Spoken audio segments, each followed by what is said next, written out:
Hey guys, welcome to success Dilip. मैं दिलीप कुमार स्वागत है आपका इस वीडियो में। बात करने वाले हैं आज की बेहतरीन वैकेंसीज के बारे में, जो कि वैकेंसी रिलीज की गई है जिंदल स्टील एंड पावर की तरफ से। जी हाँ, जेएसडब्ल्यू की तरफ से परमानेंट जॉब्स के लिए बेहतरीन वैकेंसीज निकल चुकी है, जो कि ऑल इंडिया के कैंडिडेट अप्लाई कर सकते हैं। वैकेंसी निकाली गई है जिंदल स्टील एंड पावर की एक ऑर्गेनाइजेशन से, एक डिपार्टमेंट है जिंदल पैंथर सीमेंट। जी हाँ, वैकेंसी टोटली निकाली गई है जिंदल पैंथर सीमेंट की तरफ से। एक बहुत बड़ा ऑर्गेनाइजेशन, बहुत बड़ा ब्रांड है, और यहीं से ऑल इंडिया लेवल पे लिए परमानेंट जॉब्स निकाली गई है। देखिए गाइस, ये टोटली मेजर करती है जिंदल स्टील एंड पावर, लेकिन इसका एक ऑर्गेनाइजेशन से एक डिपार्टमेंट है Jindal panther cement. May be hopefully अगर आपने नाम सुना है, क्योंकि इंडिया में अगर सबसे ज़्यादा कोई सीमेंट बिकने वाला है तो वो है आपका एसीसी। किसी भी कोने में चले जाओ भारत के, एसीसी बिकेगा आपको। उसके बाद कुछ वैकेंसीज मिलेगी आपको, जैसे कि अंबुजा सीमेंट हो गया। देन आपको जिंदल पैंथर देखने को, जिसको हम कॉन्क्रीटो सीमेंट बोलते हैं, या फिर कॉन्क्रीटी सीमेंट, ये जिंदल का है। तो यही डिपार्टमेंट है, इसी डिपार्टमेंट की तरफ से परमानेंट वैकेंसीज निकाली गई है। आपके एरिया में कौन सा सीमेंट प्रचलित है, आप जिस भी स्टेट से बिलोंग करते हैं, किसी भी एरिया से, तो मुझे कमेंट में ज़रूर बताएं कि आपके एरिया में कौन ऐसा सीमेंट है जो सबसे ज़्यादा यूज होता है, सबसे ज़्यादा प्रचलित है। मैं देखना चाहता हूँ कि कौन-कौन से सीमेंट फैक्ट्री एग्जिस्ट करती है इंडिया में, और किस-किस लोकेशन में। अब चलिए नोटिफिकेशंस की ओर आगे बढ़ते हैं, डिटेल पूर्वक बात करेंगे कौन-कौन से कैंडिडेट अप्लाई करने वाले हैं। मैं अप्लाई करने की प्रोसेस भी बताऊँगा, तो वीडियो को अंत तक देखिएगा। मैं फॉर्म प्रोसेस भी बताने वाला हूँ इस पे। स्टार्ट करते हैं। आगे बढ़ने से पहले चैनल पे नए हैं, सब्सक्राइब करके बेल आइकन को प्रेस कर लें। इसी तरह बेहतरीन जॉब्स अपडेट पाने के लिए आप अपना ट्रेड, अपना ब्रांच हमें ज़रूर कमेंट करके बताइएगा डियर। चलिए बढ़ते हैं नोटिफिकेशंस की ओर। पहले ये फॉर्म देख लो, यही आपका फॉर्म है, ऑनलाइन फॉर्म। आपको ऑनलाइन फॉर्म अप्लाई करना है। रिज्यूमे तो यहाँ पर भी आपको भी भेजनी होगी, क्योंकि एक प्राइवेट ऑर्गेनाइजेशन से तो रिज्यूम तो भेजना कंपलसरी है। बट फॉर्म कैसे फिलअप करनी है, सारी अपडेट मैं आपको बताने वाला हूँ। इसके लिए नोटिफिकेशन देखते हैं पहले। नोटिफिकेशन रिलीज की गई है एचआर डिपार्टमेंट की तरफ से। संतोष साहू जी एचआर हैं जिंदल पैंथर सीमेंट के, और इन्हीं के द्वारा वैकेंसीज निकाली गई है। ये पहले इन्होंने अल्ट्राटेक सीमेंट में भी काम किया है, रिलायंस जियो में काम किया है, यानी कि सीमेंट से ही रिलेटेड सीमेंट में जो है एचआर जी गए हैं। तो वैकेंसी जिंदल पैंथर से निकाली गई है। ओके, पोस्ट देखते हैं। Jindal panther cement is hiring, Jindal panther cement is hiring passionate individual for our greenfield cement project. If you are excited to make an impact the cement sector, here your chance. अब कौन कौन सी post है, बहुत सारी vacancies है। Total 20 तरह की recruitment निकाली गई है। ओके, तो ध्यान से देखिएगा, मैं सारी कवर करने वाला हूँ यहाँ पर कि किस किस बेसिस पे आपको यहाँ पर काम करने का मौका मिलेगा। सबसे पहले देखो, सिविल इंजीनियरिंग के रिक्रूटमेंट है, क्योंकि सीमेंट फैक्ट्री है, सिविल इंजीनियर की नहीं निकले वो हो ही नहीं सकता। सिविल इंजीनियर में पोस्ट में एएम डीएम एमजीआर यानी मैनेजर लेवल है।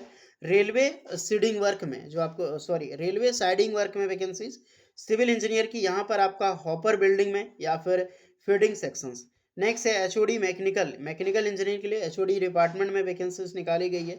फिर आपका मैकेनिकल इंजीनियरिंग के लिए इसमें पैकेजिंग जो प्लांट होता है, पैकिंग प्लांट में, उसमें होगी। इंस्ट्रूमेंट्स इंजीनियरिंग के लिए इसमें आपका सेक्शन हेड डिपार्टमेंट है। इलेक्ट्रिकल इंजीनियरिंग के लिए इसमें रॉ मिल या फिर जो बैग हाउस होता है, जो सीमेंट की बोरियां जो बैग होता है उनके हाउसेस में, क्योंकि वहाँ पर इलेक्ट्रिकल का काम ही होता है, इलेक्ट्रिकल का। इलेक्ट्रिकल इंजीनियरिंग, फिर से क्रशर, आरएमएच या फिर स्टेकर रिक्लाइमर में आपकी पोस्ट होगी। Instruments engineering, packing plant. Electrical engineering के लिए दोबारा वैकेंसी, जिसमें सीमेंट जो मिल है वहाँ पर आपकी जॉब्स होगी। फिर आपकी प्रोसेस हेड में रिक्रूटमेंट, जो कि एक आपका क्लिकर स्टेशन है, वहाँ पर आपकी होगी। क्लिक करते हैं वहाँ पे क्लिंकर करके।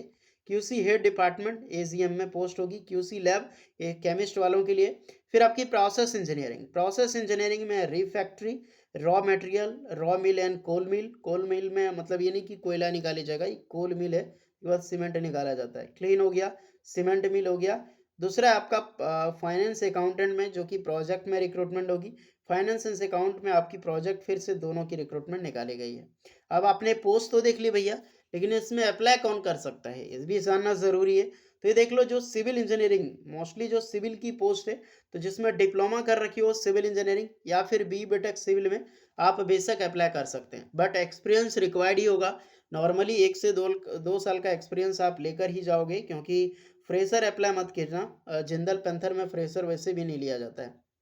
अगर आपने एक्सपीरियंस नहीं किया तो अप्रेंटिसशिप किया होगा, इंडियाज़ के किसी भी कोल माइनिंग्स में किया है अगर आपने, तो बिल्कुल अप्लाई कर सकते हैं। कोई पावर मिल सेक्टर में किया है तो अप्लाई कर सकते हैं। सीमेंट फैक्ट्री में इंडिया में कहीं से भी आपने किया, ट्रेनिंग ली है तो अप्लाई कर सकते हैं।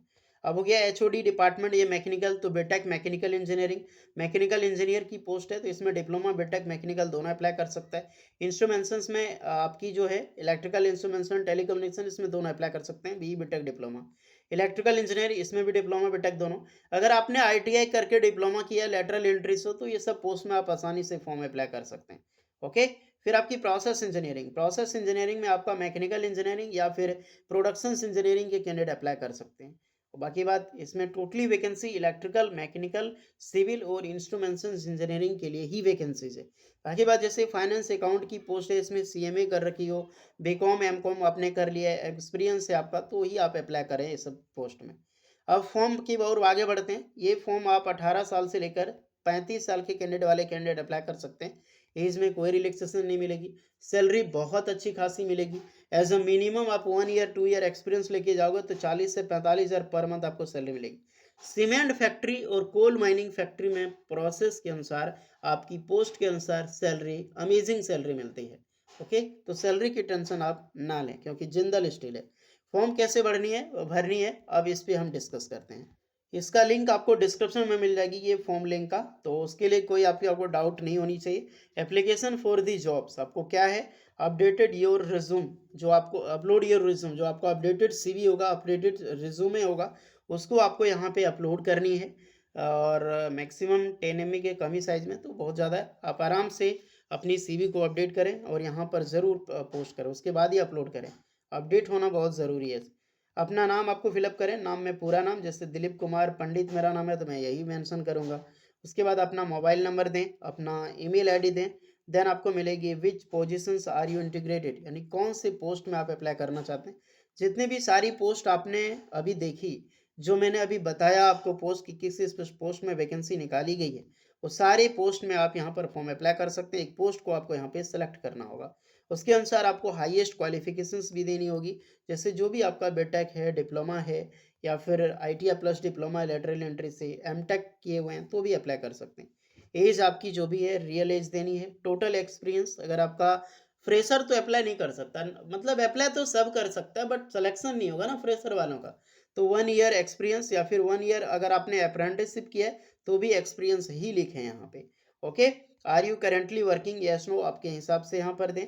और प्रेजेंट एम्प्लॉयर अगर आप हैं, यानी कि कहीं वर्क कर रहे हैं, तो क्या है, यस नो यहाँ पे दे सकते हैं। प्रेजेंट डेजिग्नेशंस आपकी पोस्ट के अगर आप हैं तो, नहीं है तो नो कीजिएगा। करंट सीटीसी आपकी क्या है, आपको अपनी कितनी सैलरी मिल रही है, उसके अनुसार आपको सीटीसी जो मंथली, जैसे मान लीजिए आपको अभी 20,000 पर मंथ मिल रही है। ओके, तो यही आपको सीटीसी आपको एनुअल में होता है, लाख में होता है, एनुअल इन लैक्स में। जैसे कि अगर 12 मंथ की होगी तो 12 दूना 24, 2.4 लाख हो गया, उसके अनुसार आपको ये फिलअप करनी है। नोटिस पीरियड आपको देनी होगी। आपकी नोटिस पीरियड क्या है, 10 दिन 15 दिन जो भी है। अगर आपका कुछ भी नहीं है तो सर्विंग नोटिस पीरियड आप देख सकते हैं यहाँ पे। Okay. Have you had experience working at any greenfield project, अगर आपने किया है तो यस नो आप कर सकते हैं, और आपने कुछ नहीं किया है तो आपको यहाँ पे नो करना है। बाकी बात फाइनल आपको सबमिट कर देना। तो बस यही सिंपल सा फॉर्म है, बिल्कुल बेसिक सी चीज़ें हैं, आपको ऐसे ही अप्लाई करनी है। अगर आप शॉर्टलिस्टेड होते हैं तो आपको डायरेक्टली इंटरव्यूज़ के लिए शॉर्टलिस्टेड की जाएगी, आपको मेल किया जाएगा, आपको कॉल किया जाएगा। उसके अनुसार आपका हो सके इसका वॉक इन इंटरव्यूज़ लोकेशंस पे हो, जो कि अप्रॉक्सीमेटली चांस है आपका बंगाल या फिर उड़ीसा या छत्तीसगढ़ में कहीं आपको बुलाया जाएगा। नहीं तो ऑनलाइन इंटरव्यू हो सकता है, ये आपको ईमेल में पता चलेगी। बाकी बात, पहले अप्लाई करो। अप्लाई करने में क्या हो जाता है, शॉर्टलिस्टेड तो बाहर की बात देखेंगे, पहले अप्लाई कीजिए। कुछ डाउट होगा तो कमेंट में बताइएगा आप लोग। चलिए मिलते हैं नेक्स्ट वीडियो में, तब तक के लिए जय हिंद।